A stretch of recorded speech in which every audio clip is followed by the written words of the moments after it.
हरे कृष्णा राधे राधे। जय दशा माता की जय। दशा माता हिंदू धर्म में सुख सौभाग्य वृद्धि और शांति की देवी मानी जाती है। अपने जीवन में आने वाली विभिन्न दशाओं और अच्छी और बुरी परिस्थितियों पर नियंत्रण रखती है। विशेष रूप से ये व्रत गृहस्थ जीवन में सुख समृद्धि और पारिवारिक कल्याण के लिए किया जाता है। आज के इस वीडियो में हम दशा माता व्रत कथा की 9वीं कथा लेकर आए हैं। एक गांव में एक बुढ़िया ब्राह्मणी रहती थी। वह बहुत गरीब थी। उसके एक बेटा था। वह अपने बेटे से बोली, बेटा कुछ ऐसा काम करो जिससे 4 पैसे की आमदनी हो और हम दोनों जीवन निर्वाह हो सके। अब मेरे तो बुढ़ापे के कारण हाथ पैरों ने जवाब दे दिया है।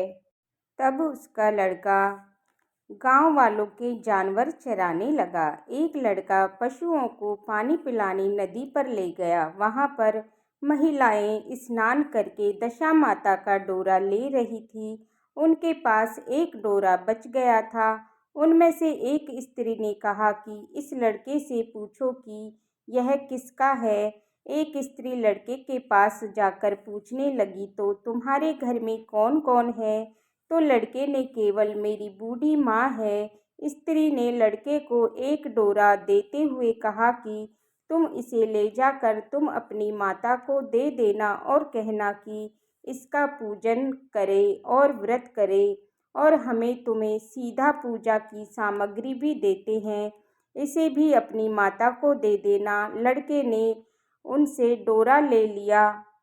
फिर सब स्त्री ने उसे सीधा भी दिया। लड़का उस सामान को लेकर घर आया। उसने दरवाजे से ही माँ को पुकार कर कहा, गठरी को उतार लो, मैं बोझ में दबा जा रहा हूँ। उसकी माँ बहुत प्रसन्न हुई। माँ ने बेटे से पूछा, ये सब कहाँ से लेकर आए हो? लड़के ने माँ को सब समाचार सुनाकर दशा माता का डोरा भी दे दिया। बुढ़िया ने डोरा लेकर माथे से लगाया और उसी दिन से व्रत करना चालू कर दिया और 9 दिन तक कथा कहानी कहती रही। 10वें दिन उसने पूजन की तैयारी शुरू की। वह देरी के बाहर गोबर से लीप रही थी कि उसी समय एक बहुत गरीब बुढ़िया आकर बोली, क्या कर रही हो बहन? उसने जवाब दिया कि बहन, आज मेरे घर पर दशा माता का पूजन है, इसलिए लीप रही हूँ। उस बुढ़िया रूपी दशा माता ने कहा कि मुझे बहुत प्यास लगी है, थोड़ा सा पानी पिला दे। इस पर लड़के की माता बोली, मैं तो इस मिट्टी के बर्तन से पानी पीती हूँ। मैं यहाँ लोटा लुटिया कुछ नहीं है। तुमको पानी किस में भर कर के दूँ? एक कटोरी ही मेरे घर में है, पता नहीं वह भी कहाँ पड़ी होगी। जरा तुम ठहरो, मैं कटोरी ले आऊं, जब तक तुमको पानी पिलाऊंगी। बुढ़िया हाथ धोकर अंदर कटोरी लेने चली गई। इसी बीच दशा माता, जिन्होंने बुढ़िया का रूप धारण कर रखा था, उसके मटके रखने की जगह पर एक सोने का घड़ा रखकर अंतर ध्यान हो गई। बुढ़िया कटोरी लेकर मटके के पास गई। वहां सोने का घड़ा देखकर बुढ़िया घबराई। मुझ पर बुढ़ापे में चोरी का नाम लगेगा, मैं चोर कहलाऊंगी। वह इस चिंता में दशा माता रूपी बुढ़िया को खोजने निकली। तब तक उसका लड़का भी घर आ गया था। उसने माँ से पूछा कि तुम किसे खोज रही हो? उसने बताया, अभी सीध अवस्था वाली बुढ़िया आई थी और यहाँ सोने का घड़ा रखकर ना जाने कहाँ चली गई। लड़के ने बताया, वो ही तो दशा माता थी, उन्होंने तुमको यह घड़ा दिया है। दोबारा फिर कभी वह आए तो उसके स्वागत में कोई भी कमी नहीं रखना और उनकी आज्ञा का पालन करना। जब तुम नदी पर नहाने जाओ, तुम नदी घाट पर जो भी चीज़ें मिले उसको दशा माता का प्रसाद समझकर ले आना और किसी से यह पूछना ताछ मत करना कि यह किसकी चीज़ है। यह कहाँ से आई है? बुढ़िया नदी में नहाकर निकली तो उसे सोने का घड़ा भरा दिखाई दिया और उसके पास ही अच्छे वस्त्र रखे थे। बुढ़िया ने कपड़ों को पहन लिया और घड़े को हाथ में लेकर चलने की तैयारी की। 4 कार एक डोली लेकर उसके पास आए। काहरों ने उसे डोली में बैठने को कहा और बुढ़िया जब घर पहुंची तो उसने देखा कि वहां तो एक आलीशान महल खड़ा है। बुढ़िया महल के अंदर चली गई। वहां उसने श्रद्धापूर्वक भक्ति भाव से और दशा माता के डोरे का पूजन किया और हाथ जोड़कर वरदान मांगा कि जिस प्रकार तुमने मुझे संपत्ति दी है उसी प्रकार मेरे घर एक सुशील बहू भी आ जाए, तभी यह सब शोभा देगा।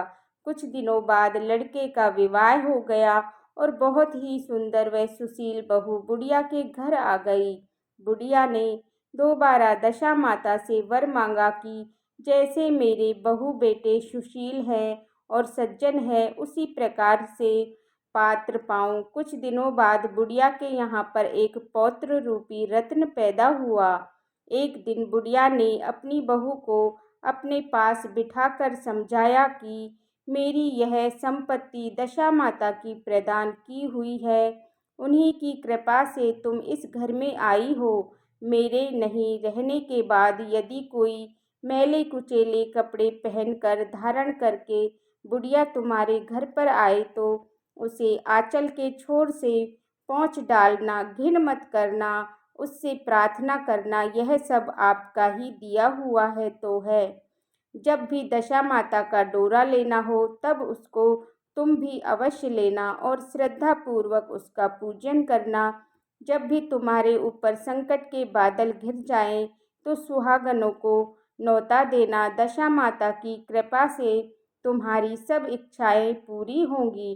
कुछ दिनों के बाद बुढ़िया स्वर्गवास हो गया और दशा माता ने सोचा कि बुढ़िया के घर चलकर देखना चाहिए कि उसकी बहू सास के वचनों का पालन करती है या नहीं।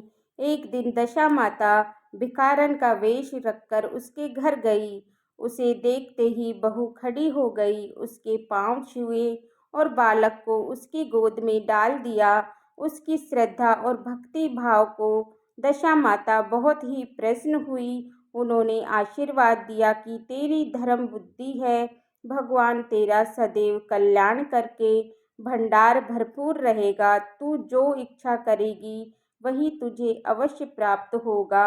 दशा माता ने जैसे कृपा बुढ़िया ब्राह्मणी की वैसे ही कृपा सब भक्तजनों पर बनी रहे। बोलिए दशा माता की जय। इसके बाद हम एक विनायक जी की कथा कहेंगे। एक गांव में दो माँ बेटी रहती थी। बेटी अपनी माँ से बोली, माँ गांव के सब लोग गणेश जी का मेला देखने जा रहे हैं, मैं भी मेले में जाऊंगी।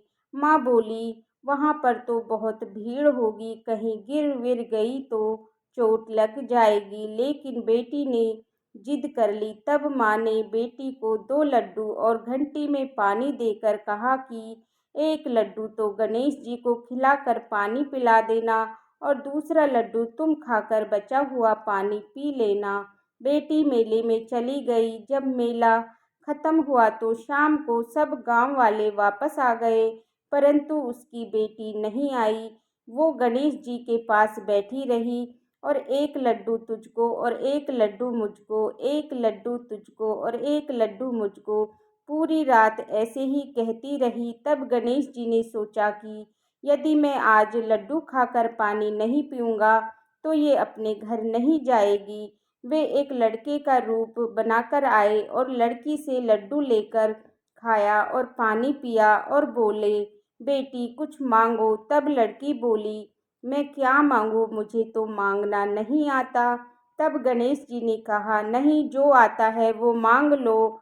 तब लड़की बोली, अन्न मांगू या धन मांगू या महल मांगू या सुहाग मांगू या खेत मांगू या बैल मांगू, बस इतना ही मांग लेती हूँ। तब गणेश जी बोले, ठीक है, जा, तुझे ऐसे ही सब मिल जाएगा। जब बेटी घर पहुंची तो माँ उसकी चिंता में रो रही थी। बेटी ने कहा, मैं तो गणेश जी को लड्डू खिलाकर और पानी पिलाकर आ रही हूँ और देखो उन्होंने मुझे कितना सब कुछ दिया है।